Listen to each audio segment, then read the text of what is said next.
Hello and welcome to episode 56 of the True to Life podcast. This is a two-part episode. Part one here with Dane Wissenbach. Part two is going to be with Robbie. I don't know Robbie's last name. Robbie Price. Thank you for the assist. With Robbie Price. So stay tuned for this two-part episode. But first and foremost, I'm with Dane right now, who, matter of fact, I met when I went to a PGC basketball camp as a athlete in Boulder, and he was a basket instructor there. And we were just talking about it at dinner last night, but we had a meal in Boulder and we stayed connected since then. And I saw his name on the camp. Right now, we're in Idaho, and we are here ready to record a pod. Dane, how are you doing? And just introduce yourself to the audience. I'm doing amazing. What's up, everyone? Thanks for having me on here. I'm super excited. From Idaho, it's good to be here, and really stoked that you're having me on. I'm excited too. So, Dane, you've been keeping me laughing this entire week. You're a light, and I know you have some amazing short stories to share. So, what got you started in the sports world? Basketball, track, now you're coaching. Walk us through your journey in sports. Yeah, so I grew up in Idaho, and from an early age, I fell in love with sports. Basketball, football, track were my main sports, and that was all I did year-round. And it quickly became my life. That was my whole identity, was sports. All year long, that's what I did, and that's what I loved. So, yeah, 3-sport athlete all throughout high school, and then I'm sure we'll get into a little bit of kind of what happened in that journey. So basketball and track, what was it like balancing the two? Yeah, so as a 3-sport athlete, you don't really have any... 3-sport athlete, yeah. What was the third? Football. You don't have any breaks, because you have football season, then you have basketball season, then you have track season, then you have summer ball, summer football, and all of that. And so it was a lot, but when you love what you're doing, it's not a problem. It's really not a problem. So a lot of our audience, student athletes, how did school fit into the equation of being a 3-sport athlete? Like that's a lot. Yeah. I think I was super blessed. School definitely did not come easy. I've had ADHD my whole life, and doing math is just not my thing. But I learned that it was a necessary evil to do what I truly wanted to do, and sometimes you have to do what you don't want so that you ultimately can do what you can. And so that is something that I learned as well. I also learned that teachers have favorites. They do. And not in the sense that most people think, but when you make someone feel special, when you build a relationship with them, they want to help you. And it becomes less of a transactional thing to, this is a relationship, a friendship, and I'm here to help you. And so I did my best. When I was younger, I was a troublemaker. Teachers didn't necessarily love me, but eventually I learned that teachers do have favorites. Yeah, so teachers have favorites, and as I've heard of PGC, it's like, so be the favorite. Yes. If they have favorites, you might as well work down being one. Yeah.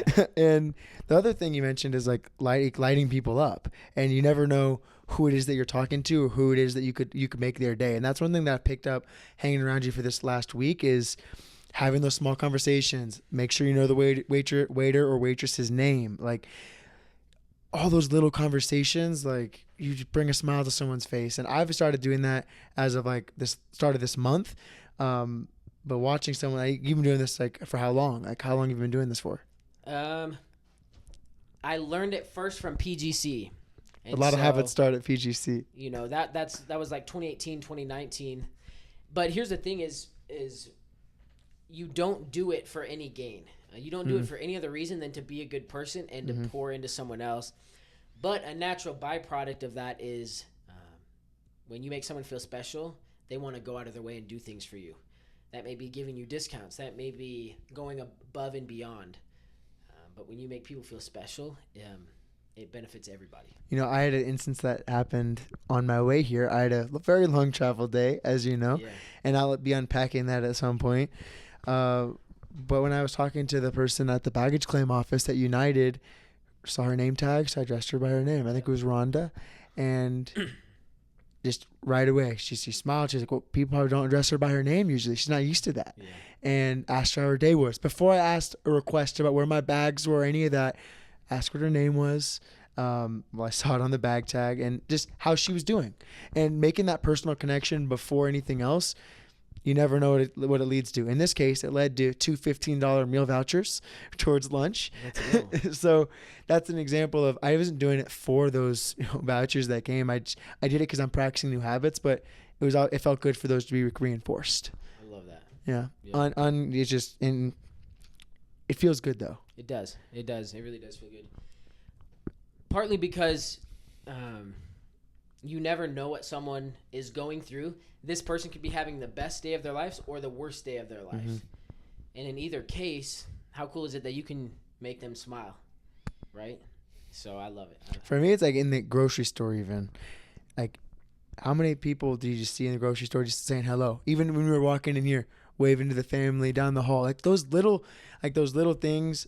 This is what I talked about this on my last solo pod, is like struggling with being like alone and loneliness and stuff like that. But the second that you can bring people into your world whenever you want, and then it gets so special, you can connect with anyone, anywhere, sitting down at the airport, passing out by at a coffee shop, grocery stores, wherever. It's like you can bring people into your world and light other people up at any time. And I think we forget that. We're so busy in our own life. We got our phones, we got our emails blowing up, we got so many text messages, Instagram, Snapchat, whatever, so much stuff going on.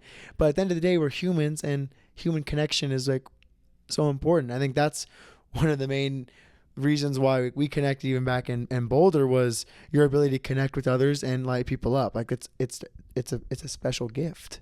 I love it. Yeah. Okay, so switching to how you dealt with your injury and life after that, the floor is yours. Take us down that road. Life after sports. Walk us through it. Yeah. So, as I mentioned, sports was my entire life. It was my identity. I was an athlete. And for most people, my dream was to make it to the next level. Wanted to play college basketball, run college track. That was what I knew. That was all I cared about. And it was my senior year, which as a student athlete is arguably the most important year when it comes to recruiting, and a lot of different things like that. Not only, and maybe for someone who isn't trying to go to the next level, that's your last year to shine. Mm-hmm. And so that was on my horizon. I wanted to play at the next level. Senior year was crucial. Like life tends to happen, things didn't go as planned. And in the second game of my football season, I had just scored a touchdown, and I was running down the field on kickoff, and I planted on my left foot, and my knee ruptured. And I fell to the ground in pain. Didn't know what was going on. But I went in to get an MRI, and a couple weeks later, I get a call from my mom who said that she had the results. And she said, you tore your ACL, you tore your meniscus, it's a 9 to 12 month recovery, and your senior year is over for sports. And so in an instant, kind of my whole world came crashing down, right? Because being an athlete was my identity, and in an instant, my senior year was done. No more football, no basketball, no track. And so that was really, really hard. That was really hard to deal with. And a lot has transpired since then. A lot happened after that, but that is kind of the challenge that I faced my senior year. What was your game plan, action plan moving forward? Like, injury happens, like where's your mindset at? Like, what are you thinking the next steps are? So obviously when things happen, you're not going to feel your best, and that's okay. I think it's really easy to be extreme on the negative side or extreme on the positive side. But I think it's okay, and you should let yourself feel sadness. You should sit with that. One of my mentors, he said, invite sadness to tea. And that just means don't run from it. Like, sit with it, explore it, let it teach you what it needs to teach you. Learn from it what you need to learn. And so my mindset was not good, though, right? I got the call, I got the news, and tears immediately, and I excused myself, and I just went and really was mad, was angry, was sad, crying, yelling at God. Why me? Why do I have to face this? And so that's where my mind was immediately. And I opened up my my scripture app, and I don't even remember what verse it was, but it was about fear, and essentially, do not fear, I'm with you. And that was just such a comfort at the time. But that's where I was initially, was in a negative mindset. It sounds like a tough place. I imagine leaning on family, mentors, friends was very important. Realizing that you couldn't express yourself physically anymore, what direction did you decide to take it from there? Yeah, so I sat with it for a while, but I decided that I didn't want to let that define me, and I didn't want to let that take me away from sports, which is what I love. And so I decided to pick up a camera and start videography. So the first camera was my phone, and I was out there on the sideline hobbling around, taking videos of my boys, and I thought it was so cool and so fun. And so that's the direction I started to take it. And outside of that, I did my best to just be a good teammate. We were watching a clip today of the Celtics coach, and he said, when things aren't going well for you, make them go well for someone else. And that spoke to me a lot. Things weren't going well for me, but I could still be a good teammate. I could still encourage. I could still teach. And so I did that, and then I also picked up a camera and started getting into videography and started filming for fun, filming basketball, filming football. Started to get paid to do it. That's amazing. And then now that has turned into my full-time career. Social media content creator, creative content producer, all of that. So that's one little thing that happened after that. I mean, you take the skills of, the disciplines that you apply to being a student athlete, tri-sport athlete, and you apply those disciplines to social media, marketing, producing, all of those things. It's the skills that are they're those transferable skills and those disciplines. Was it a lot to learn at first? Were you always naturally inclined to videography and film, or is it something that you had no exposure to and you learned it on the fly? Yeah, I really had no experience. I had done a little bit on Instagram, a little bit of video creation, but nothing like what I wanted to do. And here's the thing is, I think a lot of times we have ideas for things that we want to do, passions in our heart, art we want to create, books we want to write, podcasts we want to start, videos we want to make, things we want to say, right? But we don't do it because we're so worried about step 7, 8, and 9 that we never start. And so it was a lot at first, but I knew that I would figure it out as I went. And so it was a lot to learn, but I fell in love with it and became obsessed with it. I did it every single day. I would watch videos, I would film videos, I would create videos for years, several years. Yeah. Now, 4+ years. And so you just have to start, be willing to suck, be willing to be bad at something, and you'll figure out the rest as you go. One of my favorite quotes is, as you walk, the way will appear. I love that. I love that quote. So that's a good one. As you walk. I never heard that one before. Yeah. I think another thing next to worrying about steps 6, 7, 8, whatever, it's also worrying about what other people are going to think. And once you realize that everyone is in their own world anyways and worried about their own set of things, and no one's really thinking about what you have going on at the end of the day, right? It alleviates so much pressure and so much of the anxiety that we carry. Like, for example, today I was noticing it at PGC sessions, like in previous summers, I wouldn't dance as much and do all that silly stuff, but right. Now I do it, and I realize that some of those kids are looking at me and they're laughing and it's bringing joy to their faces too. Like we're doing the cha-cha slide. I'm like, all right, someone cha-cha with me. I'm dancing, I'm shaking, and they look over at me and it brings a smile to their face. And then I'm going up and giving them all high fives and things like that. And lighten him up. And before I was still in my shell a little bit, worried about people would think I look silly or dumb or whatever it was. And I realized that just be your light and shine bright. Yeah. That's all you can do. I love that. Yeah, absolutely. So speaking about PGC, what exactly drew you to PGC as an athlete and then eventually BI, director pathway, all that good stuff?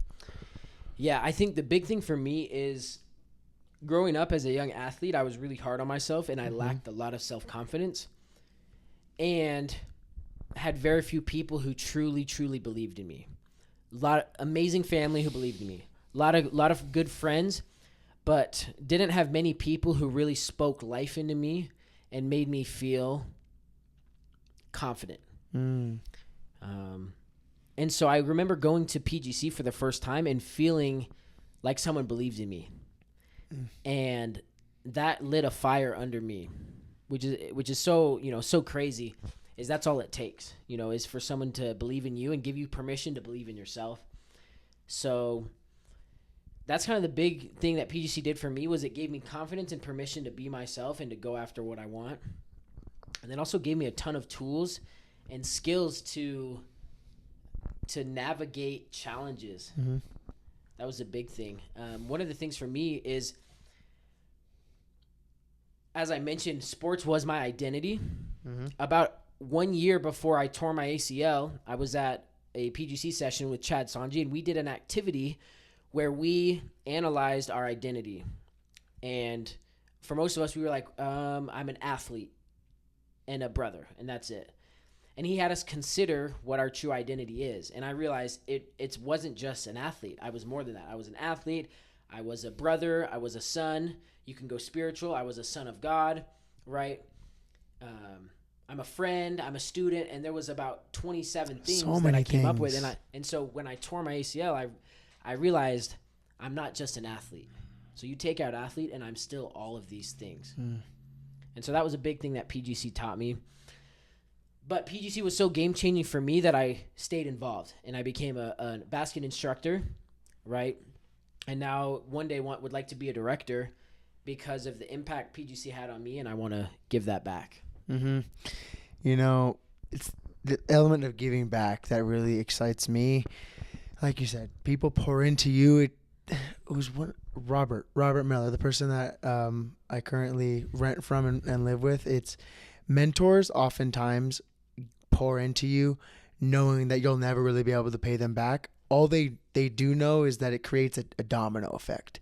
So it's like there was another mentor that poured into them, that now they're pouring into people like us, then we're going to continue that domino of that's how the knowledge continues to be transferred. And I think like the powerful mentors like in our lives, they're there for a reason, but the reason may not even be us. Yeah. It's the 15 or 20 other people we impact way down in our lives. Like it makes you feel like your life is so much greater than yourself.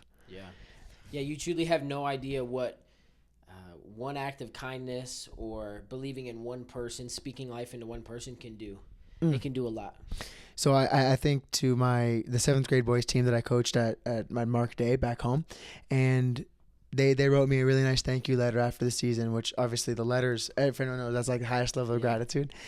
And in there he said, I'll always put my left hand in during a huddle, because I said it one time at practice, and now he always puts his left hand in. So something as little as that, like knowing that your left hand is closer to your heart, and that's why when you're breaking before a huddle, just adds that little extra bit of care. And that's something that PGC taught me too. But passing that on to where he might pass that on to someone else, it's like now a whole bunch of people are practicing this thing.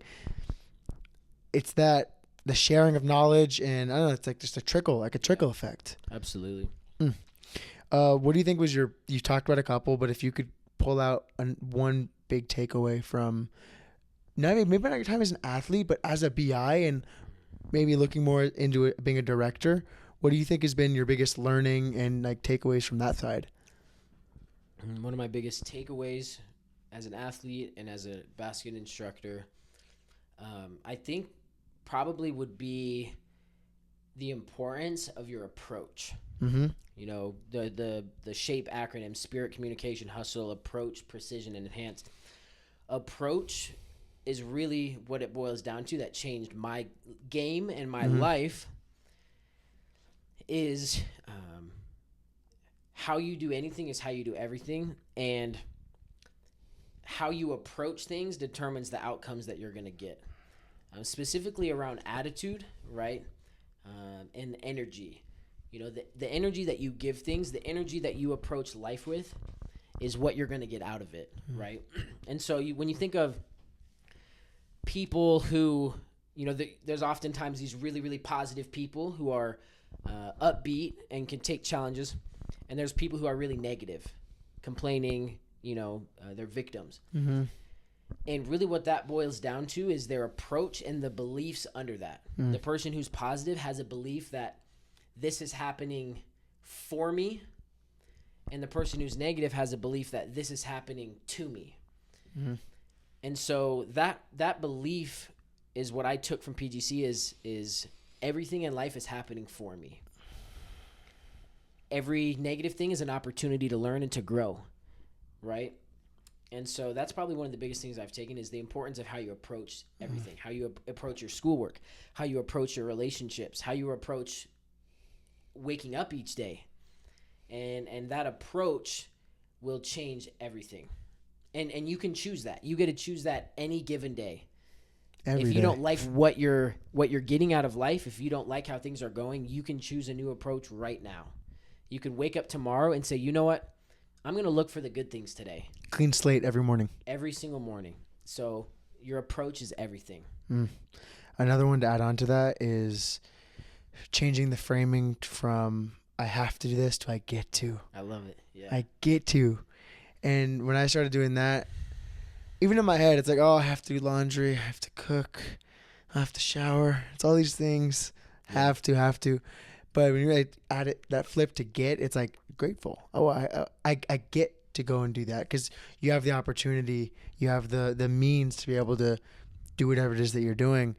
Like those little framing within the approach, life just gets more bright. Yeah.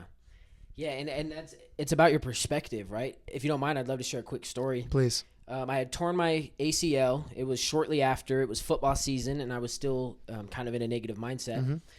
We had a guest captain come to visit our football team and to be a captain. And he came in, and he was on crutches, and I was also on crutches. And I said, oh, he must have tore his ACL, and we probably have a lot in common. I didn't know who he was.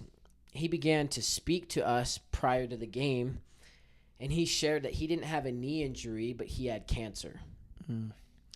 Now, that day and at that time, I was complaining, why, this sucks. This is hard. Why does this happen to me? No one has it harder than I do. My leg hurts 24/7. I can't even put weight on it. And he shared that he had stage 4 cancer. It had spread to his body, and he had months to live.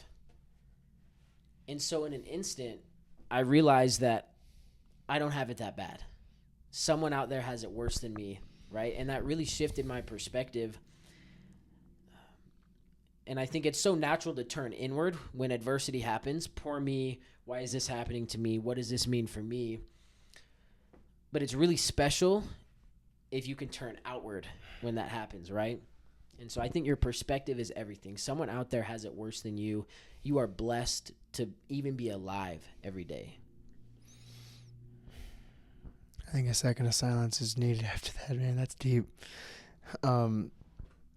Perspective. I'm thinking about a chapter also I read last night in Atomic Habits about perspective. And, the man in the wheelchair, people probably look at him and feel bad for him. But what he realizes, without this wheelchair, I wouldn't be able to get around. So he's actually very grateful that he has the wheelchair to get around. Like the perspective is, oh, I can't walk, but I have these wheels. Like I'm able to finding the positive, finding the good in it. It does so much for yourself, but it's also a story and a light for others to follow. Yeah. Amen. So talking about some of right now you're between 2 jobs right now. So you're hustling. You also have a little bit of PGC going. Yeah. So talk to us about what you have on the horizon. PGC always talks about horizon. Like what do you got going on in the works right now? Yeah. So right now, a little bit about me right now is I got married 4 or 5 Congratulations. months ago. Beautiful wife. And that has been the greatest season of my life is right now. I love it. I absolutely love it. Present. Yeah. I'm a full-time videographer. So I have a full-time job, and I create content for social media. Started a business on the side where I do marketing and social media for local businesses. And between those two, I'm kind of working a 9 to 5 and a 5 to 9. Yep. So I'm really excited about that, growing the business on the side. And another thing I have on the horizon is I believe everyone should have something on the horizon that's a physical challenge. At all times. You should have something coming up. You should have it on the calendar. That could be simple as a crazy workout, a marathon, whatever that is for you. For me, it's a last man standing race in the middle of the summer. And so I'm really looking forward to that. When is that for you? That's in August. So a couple months away. How many miles do you plan on getting in this year? Also, first, explain exactly what that is for our audience. So it's a 1 mile loop that you hike/run over and over. You have to do it in a certain time limit. Once the time limit hits, you start again and you do it again. And so last year I did it, not a distance runner, but wanted to push myself, ran 36 miles for like 11 hours. And I think I would love to break 50 miles this year. I think that would be huge for me. So that's a hard physical challenge that I have on the horizon. I think everyone should do something like that. Once I'm done with sports, you have my word. It's either a marathon. It's something. Like, I'm challenging. I'm definitely going to get a marathon in. That's word is my bond. Like, I'm getting that in. I love it. This one, last man standing, though, one thing I'm a little confused on, how much time do you have per lap? You have 20 minutes per lap. So 20 minutes to run 1.1 miles. Not that hard. Yeah. Right? Anybody can do that. For 36 miles. But it's about consistency. It's about mentally staying in one foot in front of the other. Yeah, so that's what I'm looking forward to. That's the physical goal. That's what's on my horizon physically in the next 90 days. In terms of scaling and growing your business, is that going to be something that is more of a priority? Do you plan on focusing more energy on that? Is that what gives you more joy? And the 9 to 5 is for, putting food on the table, and the 5 to 9 is the passion, or like, how is that framed right now for you? I'm in a really weird spot because I absolutely love my job. And I think you're not going to absolutely love everything you do in order to get to your goals. But I think you should strive to do things that you're passionate about. And luckily my job is something that I enjoy doing. And it does put food on the table.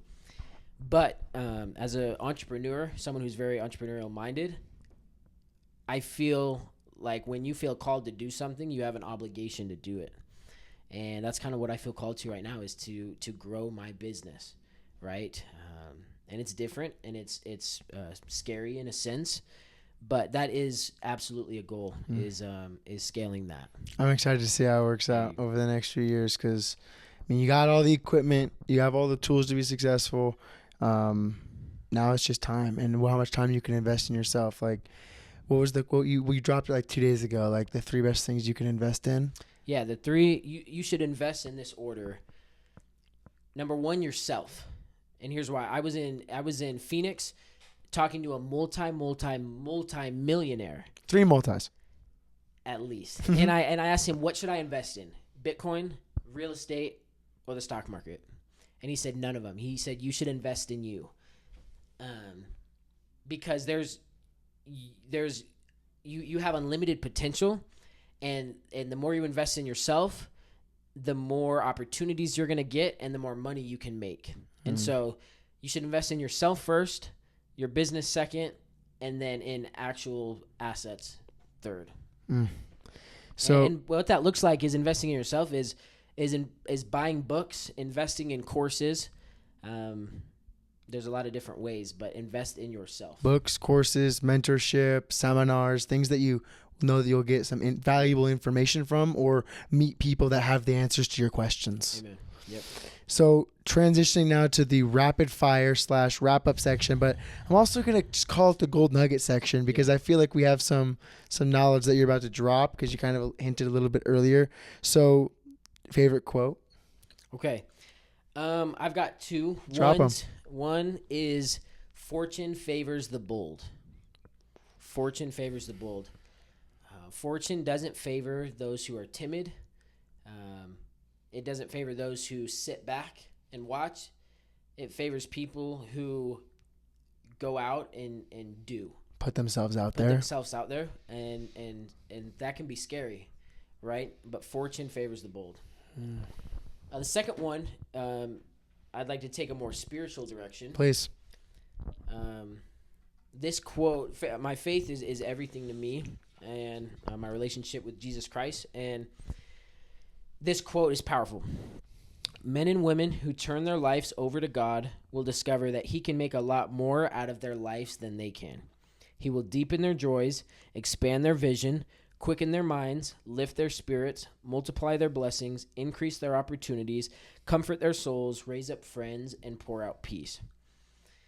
And I love it. I love it. And I truly believe that. I believe that those who turn their lives over to God, make him a priority in their lives, will realize that he can do more with you than you can do on your own. And so that quote has been huge for me, kind of a reminder of what comes first. I'd like to share my thought on that.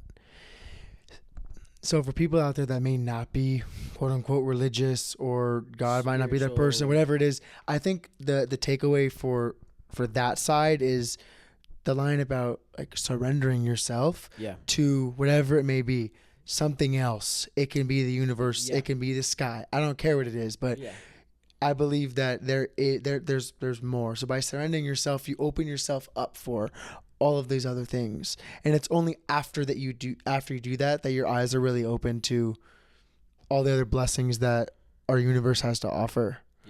It's beautiful. And then you wanted to share a Bible verse, right? Or was that yes separate? I would love to. Please. One of my favorite Bible verses is Proverbs chapter 3 verse 5 and 6. Trust in the Lord with all thine heart, and lean not unto thine own understanding. In all thy ways acknowledge him, and he shall direct thy paths. Kind of along the similar lines is again, whatever that is for you. For me, it's trust in the Lord with all your heart, and lean not unto my own understanding, lean not into myself, lean onto him, lean onto that, whatever that is for you, that source, that universe. And when you acknowledge him and you put him first, he will direct your paths. And here's where I think people get confused is how I believe God works is he doesn't always give you the answer. A lot of times we think we pray and he's going to give us the answer right then and there and tell us, oh, yes, I should do that. That's not how he works. He can and he does, but oftentimes he trusts you and wants you to make a decision. And oftentimes you will make decisions not knowing beforehand if this is the right decision. But I think he trusts us. He wants us to go and experiment and with good intentions, move forward, have faith that things are going to work out. And I think they often do work out. To add on to that, are you familiar with Kung Fu Panda? Not very, but I have seen it. That's okay. This one. There are no accidents. Master Oogway, the turtle.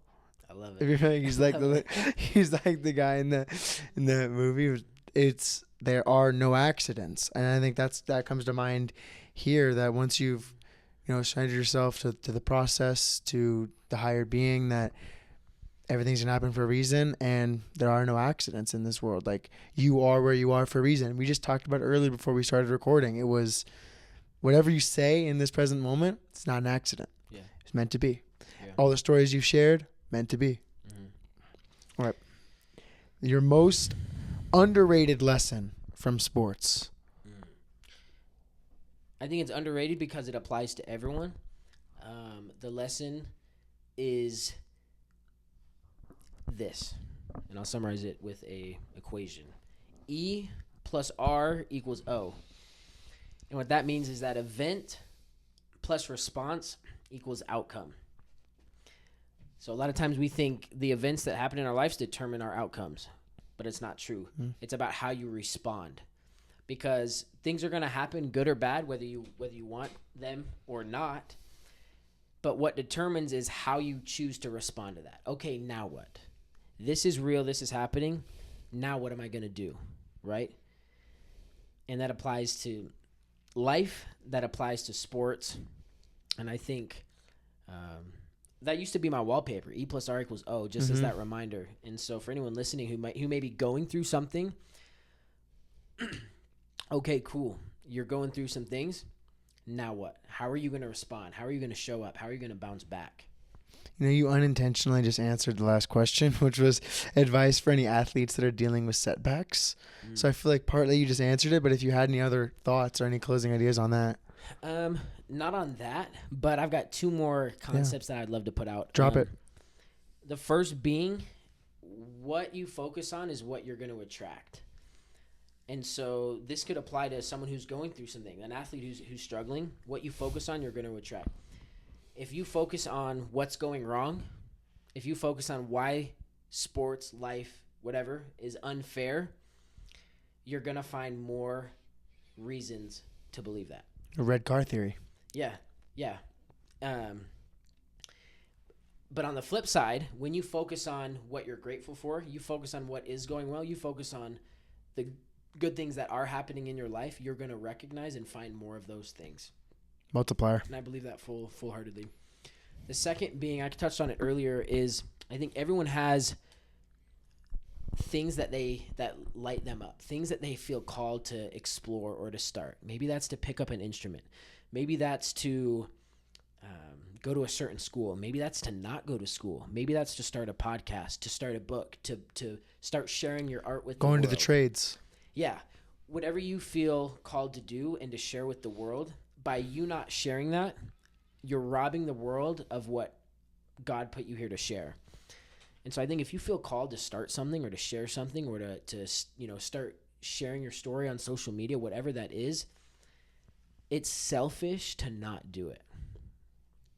I believe that. I think it's selfish to not share your lessons and your light and your perspective, because you are going through things that someone else is or will go through. And by you sharing your lessons, by you sharing your story, you give people a light to follow, a roadmap to follow, and a voice of hope. So I think it's selfish to not share your gifts, your talents, and the things you feel called to do with the world.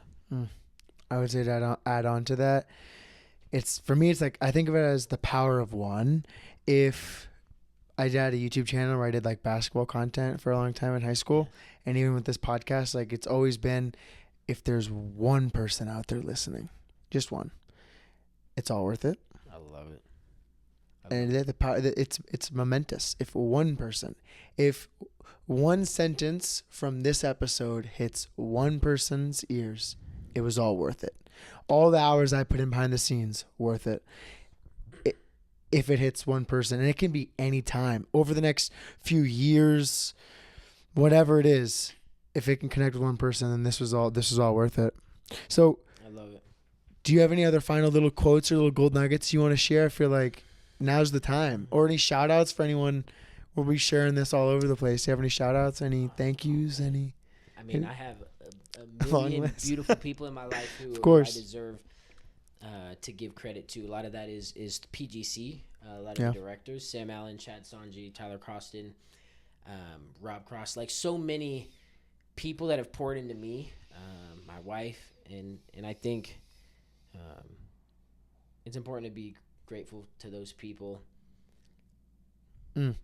So to follow Dane, follow along with his journey, it's going to be in episode notes at Dane Wissenbach. Find that in the episode notes below this episode. Thank you so much for tuning in today. Make sure to hang in for part 2 with director Robbie Price. Let's go, baby. And make sure you follow, leave a review, and continue to share. That's the number one way that podcasts can grow, is by sharing. So send it to a friend, family member. If you're a coach, share it with your teams. It means the world to me. Thank you so much, and stay tuned for the part 2.